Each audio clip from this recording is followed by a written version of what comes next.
Okay. So thank you very much. So why I felt like, discussing with you this bed sore or pressure ulcer is a better term. We all would see this type of cases regularly in our uh, wherever we work, not only in this hospital, but whenever it is an integral part of all the super specialties, especially surgical specialties. So the objective would be divided like this: understand the pathophysiology, the role of treating and referring surgeon. I purposely mentioned treating surgeon and referring surgeon because many a times the referring surgeon doesn't know why he was referred, and many a time there is no communication between two of them, and that's the time the pressure sore from grade 1 may go to grade 4. Okay, that's a very important role of the treating surgeon also in this early management and late management. This is a clinical scenario I'm giving. There is no theoretical class here. Okay, it's a clinical class because theory you can read from your books. Now, as a bed sore, you know it is a wound basically. And if you know the wound definition, it is the breach in the continuity of an epithelium or any connective tissue or any connective tissue. Correct. And some more thing. Wound, when you say wound, loss of tissue, breach in the continuity or loss of. And this is one of the typical wound after cardiac surgery. Okay. I'm just showing few pictures of different kinds of wound. This is a wound after vascular damage and the amputation. Still there is a wound. This is not a wound, but it is an internally only epithelium is there, but internally completely it is gone. Like this. Again, one more breast abscess. Now you might think why I am showing different kind of pictures to you when the class was on bed sore management and the class was on local flaps. But I'll come to it. See, this kind of scenarios will be very common to you, where agent, host, and environment. Have you not seen this in your PSM books, this triangle?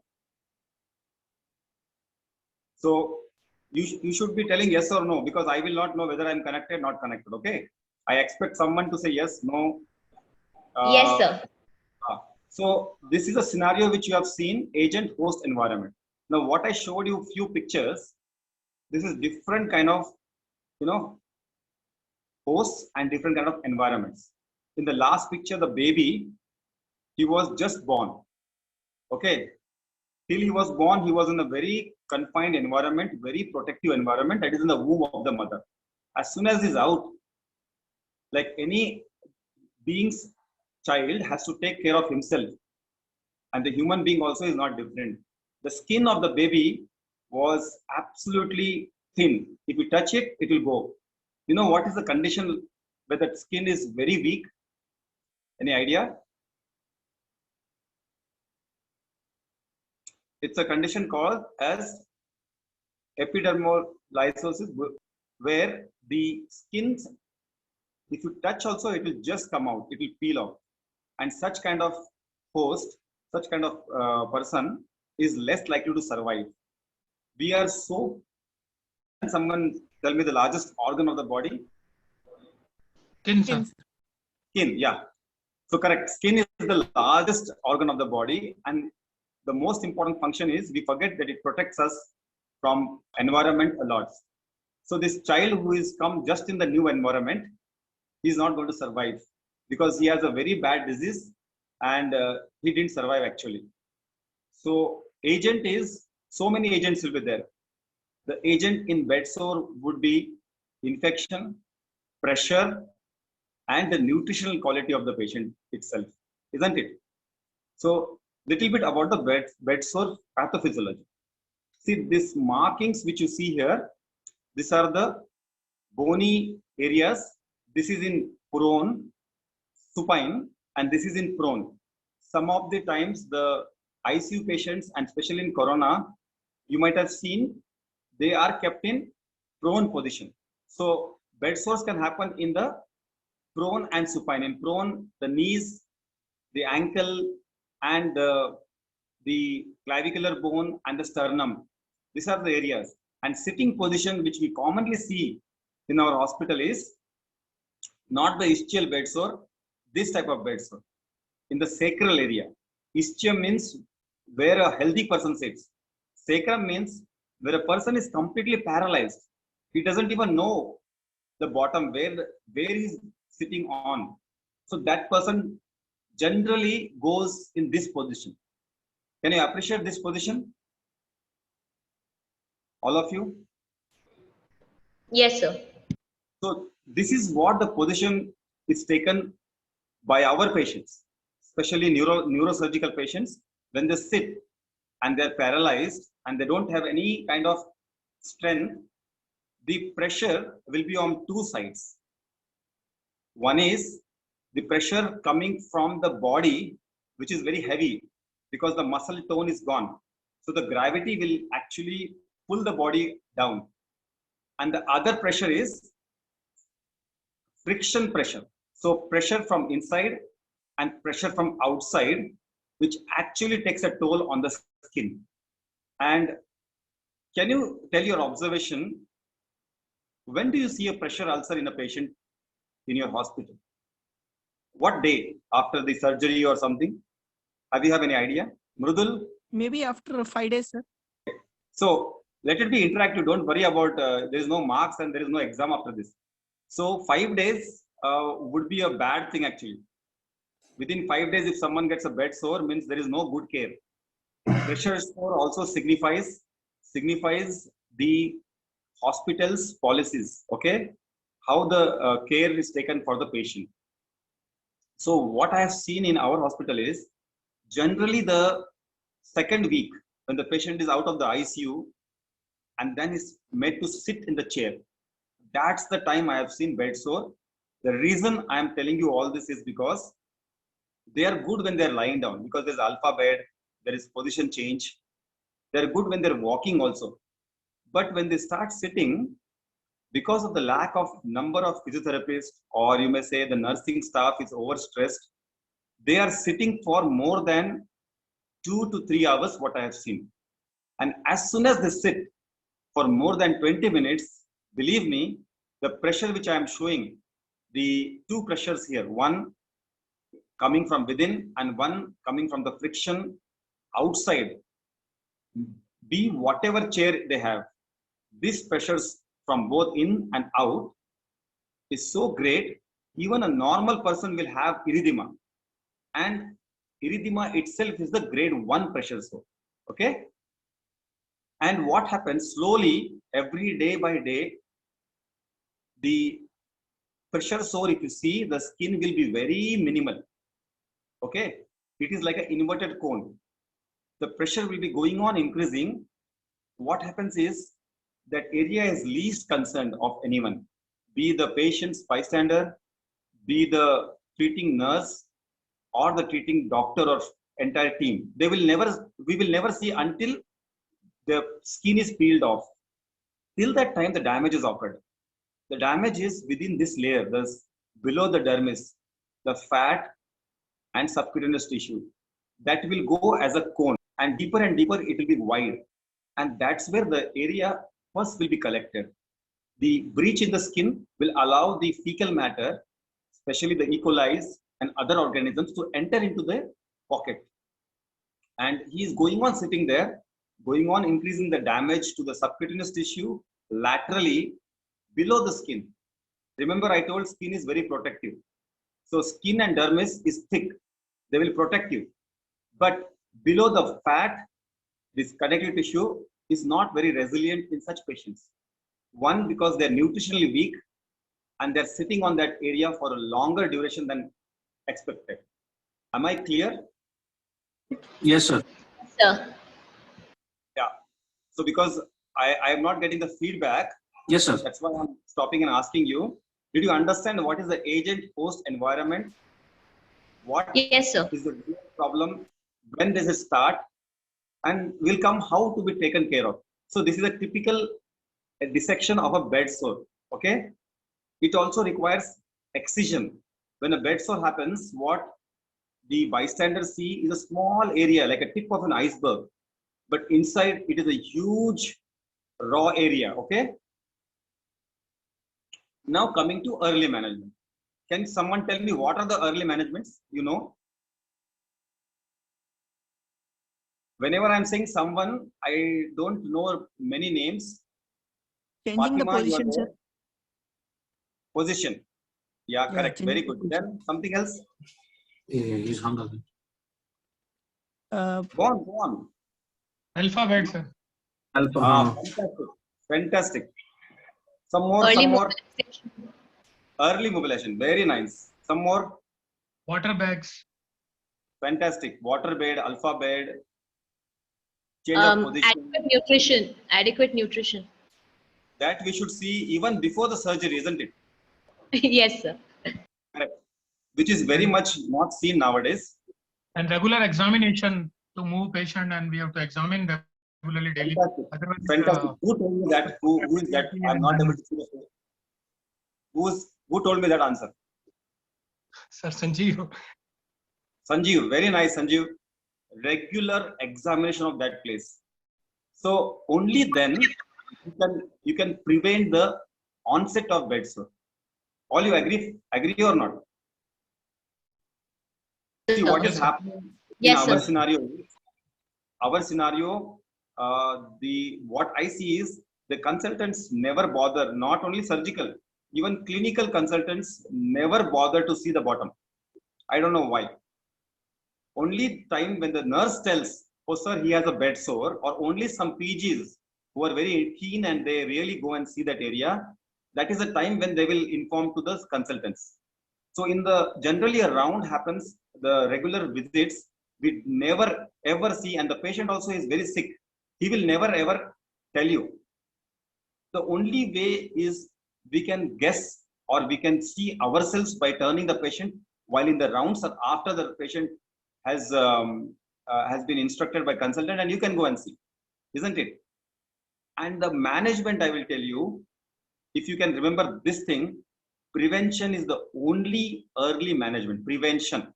So whatever you said, mobilization, nutrition, change of position, and water bed, or alpha bed, which we have.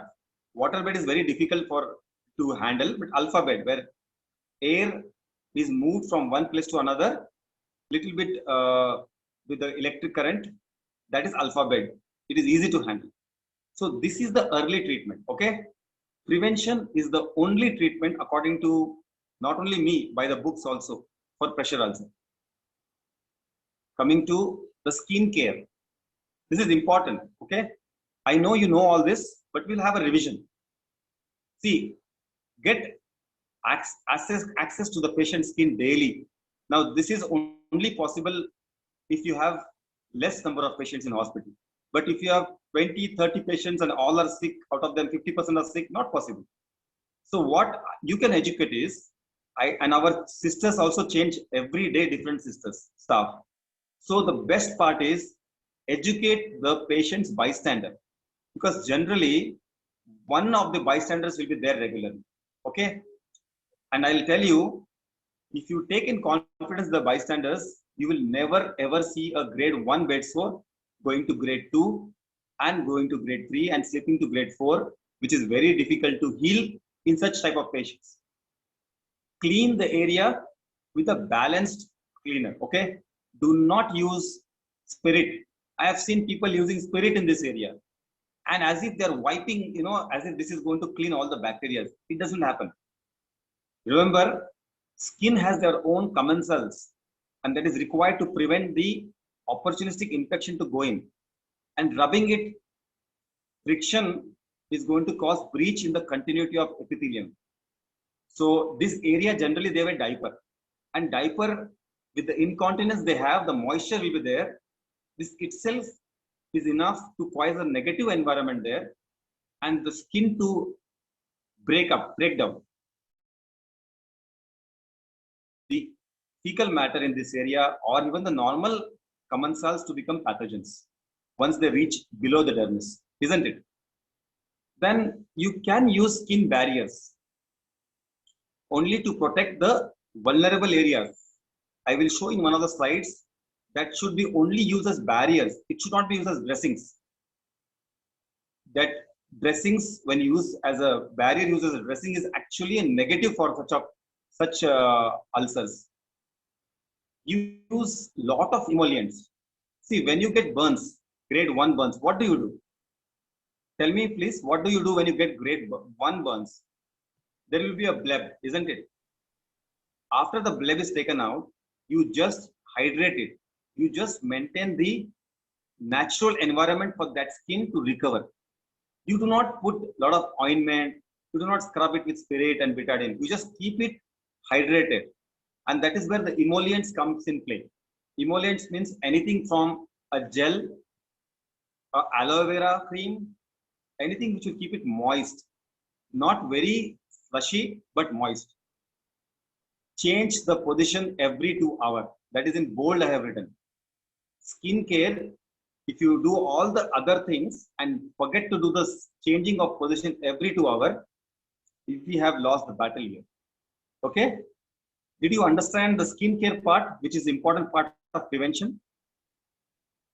Yes, sir. Yes, sir. Am I too fast? Am I too fast or am I? Okay, No, it's speed? okay. No, sir, this is fine, sir. Fine. Okay. Please interrupt.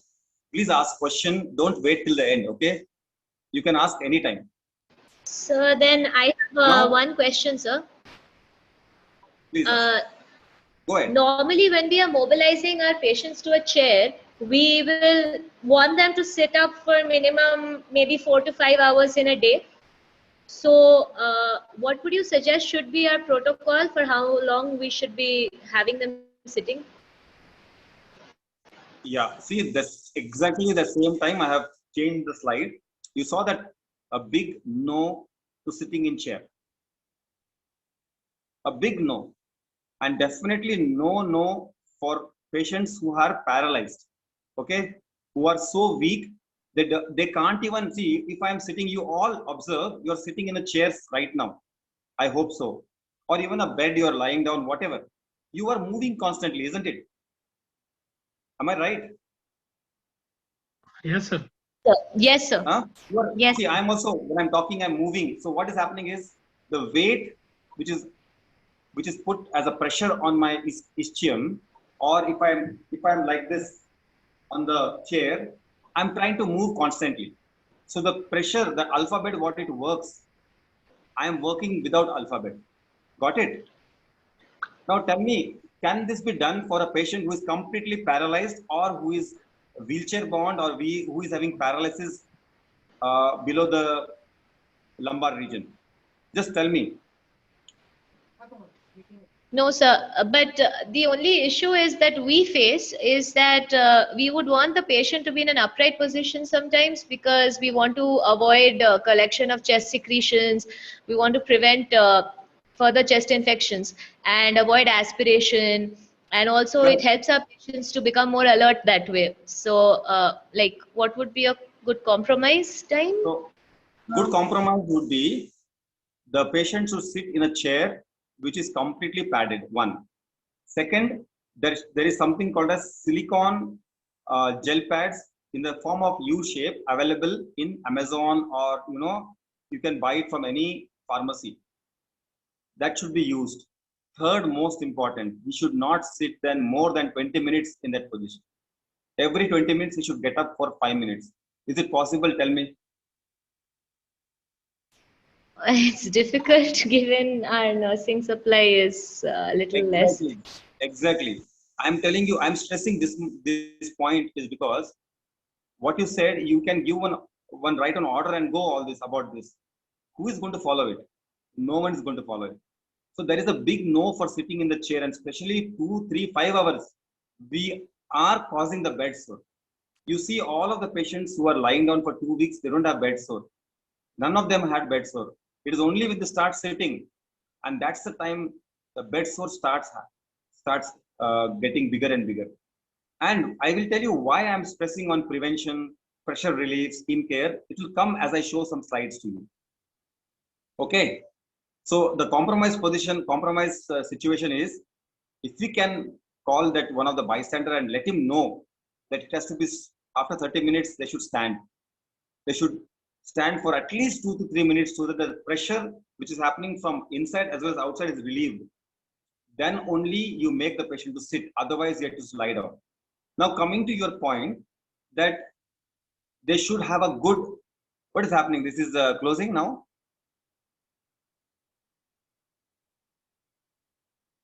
Oh, this is not a proper Zoom link. Huh? This is just free Zoom link. Yeah, this is free, sir. Okay. But we okay. can Then reuse the same link in case it ends. Like we'll sign in again. Sure, sure. So now coming to that point which you made, for physiotherapy, and for therapy, you do not have to sit on the chair. For the lungs to expand, it can expand even in the lying down position, even in sitting position. Only thing is, in lying down position, someone has to do the physiotherapy from back. That rigorous physiotherapy by tapping the back side will remove more of these, the additions, or there may be some kind of collections which can come out by coughing. And also tracheostomy patients can be regularly suctioned. That is much more important than just making the patient sit there, forget it for 2-3 hours, and then what we have is we are damaging the patient by creating a grade 2 to 3 or 3 to 4. That is going to be a problem, I know, but the compromise would be if they're sitting not more than 30 minutes, the break after 30 minutes for 5 to 10 minutes, again they can sit, again 30 minutes. That should be informed to the bystander very clearly. Got it? Have I made my point clear? Yes, sir. Okay. Now, Yes, sir. after this pressure relief, I don't know why it's not going ahead.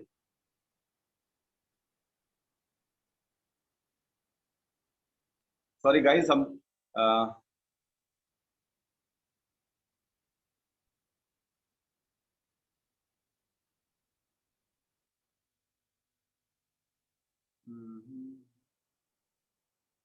Share. Okay, can you see now?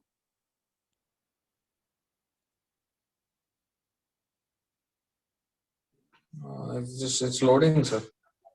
I don't know what has happened. It was fine. Yeah, it's come. So, yeah, after the pressure relief, now comes that point she told about nutrition. So the general nutrition care, I don't have to discuss much. Hemoglobin and albumin, because these are proteins. This is indicative of the loss of protein. Okay. And protein is a vital part of any healing anywhere. We all know that. If require parental nutrition, you can give IV nutrition. And it has its own complications, but if it requires, we have to supplement. And specific nutrition like, zinc is very important, and other minerals which are important for healing. I don't want to go into details of that. Now, controlling infection. What I have seen is infection most of the time can be controlled by simple dressings. But in case you feel dressing is not enough, we have to have antibiotics. Generally, these patients are already taken a lot of antibiotics. Even they go up to vancomycin, methicillin-resistant vancomycin, colistin, everything has been taken. So now what antibiotics you can give? Much. Only when there is osteomyelitis, when there is infection of the bone, then only I suggest antibiotics. Otherwise, there is no need of antibiotics in patients with bed sore, because they must have got bed sore in the hospital, or if they have gone to the home, they've already taken all course of antibiotics, isn't it? What do you think? Yes, sir. Hospital, most of them have received. So all type of antibiotics, especially with the great infection control team, they will see that every bacteria is killed. Even though if it is normal, nosocomial, commensal, whatever, they will try to kill all the bacteria with giving all the antibiotics. Am I right? So there is no point of antibiotics. Only role is, even if in the clinics you can, if someone asks you, if there is osteomyelitis, sometimes the bone is very bad, the infection is gone up to the bone, then you have to give antibiotics, and locally also you can give some antibiotic beads. Now this is very important, students. I feel debridement is something which we always forget. The primary surgeon also plays a very key role in this. And I know we are all 6 years direct DNB. We might feel why debridement done by you, but I'm telling you, when you go out and you will be practicing, you would like to know what is debridement. It's a very simple debridement under local anesthesia, and the only thing you have to see that the patient is not on warfarin or any other things which will cause bleeding, and his hemoglobin is stable. Then only you can perform this in the. And let me see whether I can show you the video. I had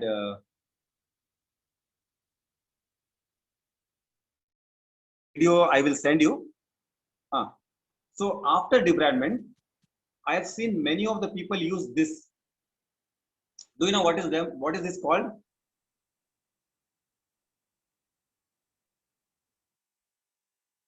Hello? The gel Is that pad. Tegaderm? Is that Tegaderm? No, it is Deodam. Deodam. Deodam. And Deodam. can you see that greenish color discharge on this Deodam? Yeah, that's a slough skin. It is not come, it is actually Pseudomonas. collecting below the Deodam. How many days the Deodam is applied once it is applied? Any idea? They generally apply for 3 days and they forget, 3 to 4 days. Even longer I have seen. And mostly the Deodam is taken for granted, and it is like fill it, shut it, forget it. But this is not a whack. This is not a negative pressure dressing. That you can fill it, shut it and forget it. It has, if it is grade 1, means there is a blister formation, or that area, you know, I was discussing in the previous 2-3 slides, that if there is a vulnerable area, you can apply this. Not already broken down skin and second grade. Okay. Did I get my point in this? Because once this is most likely a patient who is diabetic or a very sick patient, the bed sore area will become so negative environment. It will cause harbor more bacteria in this O2 less area. It will create like a negative source of area where there will be more and more invasion of the bacteria, and that will create a very bad scene. From grade 1, it will no time go to grade 3 or grade 4. Okay, so please, a big no for such kind of negative pressure dressing. Yes, once you debride well, you go for negative pressure dressing, and this is possible. You do it debridement bedside, and luckily for you guys, we have a team here in this hospital. They do it, but when we were studying, we have to do ourselves, apply this dressing, and there are a lot of times these patients, when they are moved, this pressure dressing will not act. This is available in our hospital. This takes care for the 7 days. So it actually acts as a barrier for any infection to go in, and it collects all the debris, anything suctions out to the canister. Have you seen this?